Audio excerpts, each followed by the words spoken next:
Bismillahirrahmanirrahim. Assalamualaikum warahmatullahi wabarakatuh. Alhamdulillah.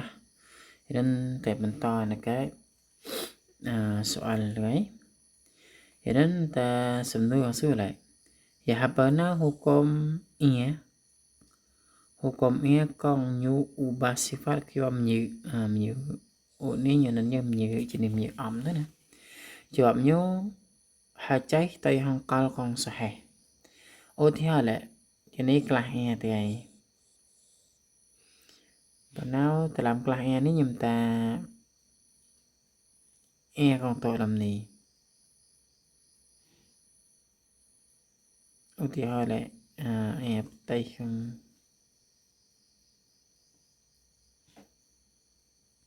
đây là e tội làm gì này e tay này rồi năm như chỉ nên như ẩm như kia nắn như lệ mày như lệ ta mơ mày ta làm e ní nè như lai cậu maka hukumnya tu ai mượn e ní mượn áo và chạy này chỉ cái hậu là sao kết ai biết lại như cái này như lệ thì ta làm e maka như tôi đâm ngọn này nhưng ai lại làm hỏng e nên hậu nữa nè maka tại cảm nhận được vẻ xịn mấy còn nào e tay tôi làm nét thì ai mượn mà bên nào phụ hồ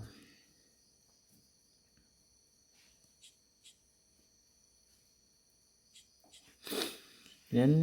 បន្តnày kệ soal ia konglo jadi apa yang ia konglo pada makna lain tawakkalah atau lebih kong ubah kyo lai lam hong sesuatu kong najis dan sesuatu kong hajai ô thì hai lạiនេះខ្លះប្រណៅខ្ញុំតាការកងở cáiនេះmisalnyaប្រណៅខ្ញុំតាnajis lệ mờ maiប្រណៅខ្ញុំតាហើយការកងហូកណាជីការកងហចេស្អាតនេះញ៉ៃឡៃឡាមកៅណាជីប៉ុនថ្មើការកងហចេស្អាតប៉ុនថ្មើតាហូកុំញីបើវើនេះណាjawab mulai ya la nan lo yani tuwakal atal be kong ubah kyo lai lam hong sesuatu kong najis dan sesuatu kong hajai tetapi tim tao thau lại ubah nan tal mai mong najis atau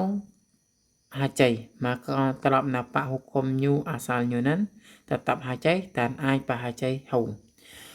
misalnya ya cái này nè nhé pasen citra em cái sa làm quăng á cái tay con cam tua cái lá nữa nè rồi nếu như lệ này chị mờ nào không như lệ ca con hai chạy mờ nào rồi nếu như prai pruol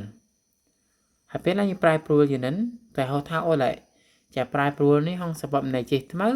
rồi có không sẽ bậm ca con hai chạy sạn nữa mờ và sai chỉ như prai pruol không sẽ bậm ca con hai chạy sạn nữa mà các em nó tập hai chạy có bên tay học cách em ta là ổn nữa nè em mà thời giờ em con ubah lo hãy biết lại tại sao em ini nhiều prai pruol mong ca con najis rồi có nhiều prai pruol mong ca con hai cháy maka hukumnya gampang hukum lại vừa terlam napa asalnya cho nên như ubah ca con hai cháy maka hukumnya tetap hai cháy Wallahu a'lam